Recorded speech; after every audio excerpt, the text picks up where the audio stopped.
It is really, really difficult to maintain a consistent schedule from day to day if your baby is waking up at different times.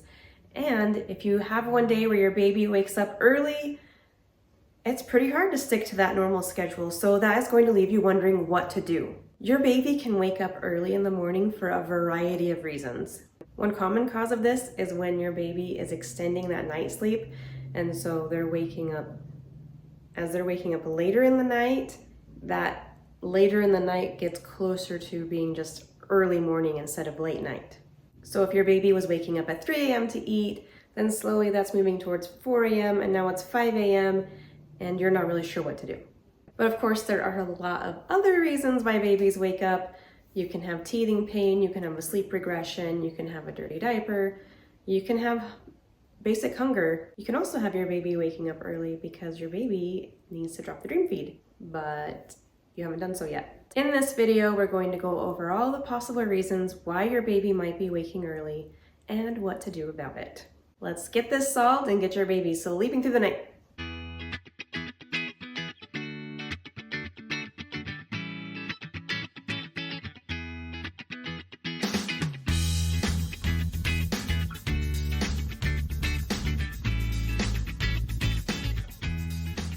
But first, hello, my name is Valerie. I blog at babywisemom.com, and I have been blogging there since the year 2007, and I absolutely love helping parents, love parenting, so let's get this solved for you. Okay, I know that your pressing question is, what do I do? My baby's waking at 5 a.m. every day, what do I do? Unfortunately, the answer varies depending on why your baby's waking up early, so the first thing you need to do is figure out why. So this isn't just a simple answer. This isn't a one-size-fits-all situation. You need to figure out why your baby is waking up so you can address that why. We did go over a lot of reasons in the intro of this video, but let's review and add to. Okay, so your baby might be extending the time between feedings at night. So between either the dream feed, if you're doing a dream feed, or if you're just feeding right before bedtime, between that feeding and the first feeding of the day, your baby is just naturally moving that nighttime feed later and later in the night to what turns into earlier and earlier in the morning. That's natural, that happens, and so it's something to be excited about, even though you're tired about it. Another possible reason is your baby might just naturally have an early morning internal clock. Another possible reason is your baby might be a morning person. Your baby has an early internal clock and is just waking up early. Now that is not fun as a baby, I will tell you, as a mom who has a child that way, that it does make teenage years easier. Your baby might also be waking early because of a growth spurt. This is more likely if your baby has been either sleeping through the night and has started waking around 5-ish a.m., or if your baby has just added in a 5 a.m. waking, so your baby's still waking at 2 or 3 a.m. but is also waking up at 5 a.m. And also, more likely if your baby is waking up during the day to get more feeds. So if you find your baby waking up a lot when you're not expecting your baby to, definitely look into the possibility of a growth spurt. There is also a possibility of your baby getting too much daytime sleep. Don't just rush to drop naps because getting too little sleep negatively affects nighttime also, but have that on your radar as a list of possibilities. You might also simply just need to adjust your bedtime. Your bedtime might need to be a little earlier or a little later, or maybe you need to adjust your routine. And always remember that 5 minutes can make a difference. So maybe you just need to move bedtime back by 5 minutes or up by 5 minutes, and then your baby's sleeping fine throughout the night. That is also true of a dream feed. 5 minutes can make a difference. My youngest child, if her dream feed was off by 5 minutes, she was waking in the night. If it was at the exact right moment, then she slept through the night. She was my only child who was that particular about the timing of her dream feed, but it does happen. And you might need to just drop the dream feed. The same youngest child, got to a point where she was sleeping through the night and then she just stopped. And so dropped the dream feed and then she slept through the night again. And she was my only child who needed the dream feed to be dropped because it was disrupting her night sleep. So once again, not all that common, but it does happen, so consider it. It might also be that your baby needs to drop that swaddle.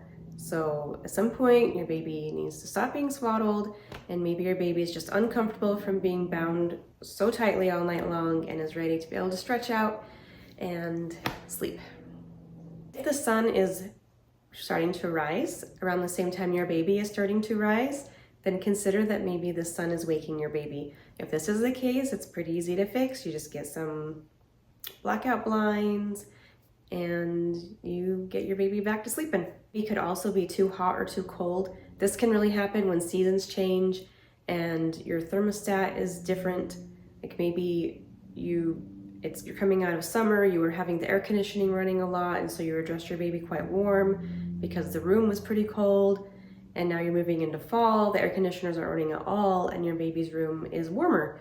And so your baby doesn't need to be dressed as warm, even though the temperatures outside are cooler. And anytime, if you're having sleep troubles around a season change, consider that the way your baby is dressed may need to change. There could be external noises waking your baby up. Maybe 5 a.m. is when your spouse is getting up for work, or maybe your neighbor is leaving, or maybe the next door neighbor's rooster is crowing, or maybe there's a dog outside barking. So consider maybe there are some external noises that are waking your baby up. Your baby also might be sick or teething. So if your baby's not feeling great, that can wake your baby up. A medical possibility is if your baby has reflux, your baby might need medications adjusted. As your baby gets bigger, a lot of reflux meds the dosage is dependent upon your baby's weight. So as your baby gets bigger, you may need to change the dosage so that your baby can sleep comfortably again. It's also possible that your baby has pooped or just way over urinated the diaper so that your baby's not comfortable in the diaper. It's also possible that you recently changed something in your baby's schedule and really shouldn't have. So if you recently changed the schedule, consider maybe we need to go back to what it was before baby stopped sleeping well. It's also possible that you've just had a lot of disruptions going on. Maybe your baby hasn't been able to have consistent days and consistent naps or consistent bedtimes. That can really affect your baby's night's sleep. And then last but not least is the possibility of colic. That's a pretty long list, so your task is to consider the list of possibilities and scratch things off the list. So if your baby already sleeps with blackout blinds, you can scratch that off the list. If there's been no change to the temperature, you can probably scratch that off the list, although you can just kind of change as you get bigger. If your metabolism shifts, you might be a little more hot or more cold. So just consider the list of possibilities and eliminate what you can. Once you've eliminated what you can, look at what's left and decide okay, I think this is the most likely reason my baby is waking. And so now you experiment and you address that issue. So if you decide I think it might be the sun, I think it's my baby waking because of the sun, then you change nothing else. You only change this one thing at a time. You address one thing at a time. Don't change more than one thing. I know it's tempting because you want to fix it fast. You want to throw everything you can at it, but you need to scientific method. We're changing one variable at a time. So if you decide, I think it's the sun, you put up those blackout curtains and your baby is still waking, then you can cross something else off the list. And make sure while you are experimenting that you write things down. You might think oh, I'll remember everything. I for sure will not forget. You for sure will forget. You're going to forget. You are tired, you're sleep deprived, you're emotional, you have baby brain going on probably. There's a great chance you're going to forget. So just write it down or keep a note in your phone, something. Keep track of what you are doing, what you are changing. Sometimes maybe you're going to decide your baby needs a schedule change, and so you change it up, and then that doesn't fix it, and maybe it even makes it worse. But if it doesn't fix it, you want to go back to the original schedule because, again, we're addressing one variable at a time. There are some things to consider when you're trying to decide what it might be. One thing is that if your baby has been sleeping through the night and now just suddenly isn't, that's more likely to be caused by a growth spurt or by some sort of discomfort or a new noise or something than it is for A baby who was waking at 4 a.m. is now waking at 6. So the baby who was waking at 4 and is now waking at 6 is probably not because of a growth spurt. That's just a natural extension of night sleep. All right, we talked about some of the ways to fix some of these problems, and a lot of them are obvious, but let's discuss some details on fixing specific issues. First, a really common cause for this early morning waking is just the natural extension of night sleep that happens as your baby gets older. So again, this is great news, like super exciting. Your baby's moving closer to sleeping through the night, just isn't quite there yet. And this is just super common. And even, you'll have nights where your baby sleeps until 6 a.m. and then a couple nights where your baby sleeps until 7 a.m. and then more nights where your baby's waking up at like 5:30 a.m. It's common to have like this roller coaster, this back and forth. That's all typical. So don't be worried about it. Don't be stressed out that something is terribly wrong. It's just a natural progression. There are a few unicorn babies out there who like sleep until 7 and never look back, but most of them do this back and forth. I love the analogy of progress as a spiral. So like you're moving up towards this goal, and there are times as you're progressing that it feels like you're getting further away, but you are actually getting closer. What about if your baby has a naturally early internal clock? The circadian rhythm is what drives your internal clock. We all have some of us are more early birds, some are night owls. We all have this natural like sleep disposition. If this is true of your baby, then you just have to decide what time is reasonable for my baby to get out of bed. As you stick to this time and are consistent, your baby will more naturally start to wake up at that time and or at least be pleasant until that time. So once again, my oldest is a very early riser, always has been. And so there would be a lot of times, like I set our wake up time at 7 a.m. There'd be a lot of times he'd wake up at 6:45. I just didn't get him until 7. And he wasn't crying or screaming or anything like that. He just waited in his crib until I went and got him. So when you're consistent about that start time of day, then your baby gets used to it, their metabolism gets used to what time they're going to get up and eat. So when you're super consistent, then they adjust. So while you're adjusting to this, like make sure you're feeding your baby at the same time each morning. If your baby wakes up at 6:30 and you feed your baby at 6:30, but you really want your baby waking up at 7, then you are teaching that metabolism to need 6:30. So you really want to pick your reasonable morning wake up time, and you're going to have to compromise. You might be like, well, I'm actually like a night owl and I would love my baby to sleep till 9 a.m. If wishes were fishes, as they say, like we have to pick something that is reasonable within our child's natural disposition. You can also help your baby's internal clock by getting some sun exposure every day. Make sure your baby does not get a sunburn. We don't want a sunburn. But sunlight helps set that circadian rhythm. So they often say if you can get some exposure to the sun at noon, that helps you out. And also seeing the sunrise helps your body understand the circadian rhythm.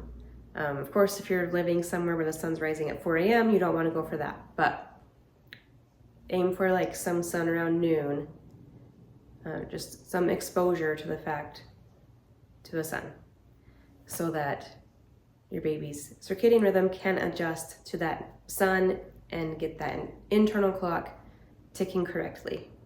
With the growth spurt, of course, you feed your baby. You can always test by feeding your baby and seeing if your baby sleeps well after that, or you can test by not feeding your baby and putting your baby back to sleep. If your baby wakes up at the next sleep cycle, then there's a good chance it's a growth spurt because your baby's still hungry. If you put your baby back to sleep and your baby sleeps a couple more hours at least, it probably wasn't a growth spurt. But also, like during a growth spurt, a baby's hungry very often. So if your baby wakes at 5 and you typically get up at 7, if you feed your baby at 5 and your baby is not interested at all at eating at 7, then probably is not a growth spurt. As your baby gets older, your baby needs less sleep overall in a 24-hour period. Like a 8-month-old does not sleep as much in a day as a newborn. So you may need to be cutting back on daytime sleep. So that might mean you're shortening the last nap of the day. It might mean that it's time to drop a nap. Be aware of when you should be dropping naps and about how long naps should be for your baby's current age. And make sure you're following the eat, wake, sleep cycle. Make sure you're getting up to eat, you have playtime, and then it's sleep. And if you've recently started solids, make sure your solids are still happening with the liquid feeding. You don't eat, wake, sleep, and then start solids and do eat, wake, eat, sleep. A lot of people add in that extra feeding in there, and then their baby starts to have sleep issues and they're not really sure why. Keep the eat, wake, sleep cycle going. Something else you can consider during this time is just changing up your baby's first feed of the day. So I had babies that I initially started with the plan of them waking up at 7 a.m. And then as they got older and were waking up at 5 a.m., they were hungry at 5, but they were not hungry again at 7. And so then I would move their bedtime or their first time awake in the day later. So instead of 7 a.m., we did 8 a.m. And so for a while they were in this adjustment phase, then their start of day was 8. And we just adjusted the rest of the day, and that was just a little temporary change that happened while they were adjusting to this. Like, they weren't ready to make it all the way to 7 a.m. without sleep, but didn't need to eat at 5 and 7. So it's okay to change up what time you were starting the day if that works for your schedule. If that doesn't work for your schedule, then you have to be more creative and maybe you feed a little bit less at 5 a.m. I do have a video and blog post all about 5 to 6 a.m. specifically wakings and how to address that. So that will really help you out there. All right, that wraps up early morning wakings and what to do about it. If you have any questions, as always, drop them in the comments and I will answer. And thanks for watching and have a great day.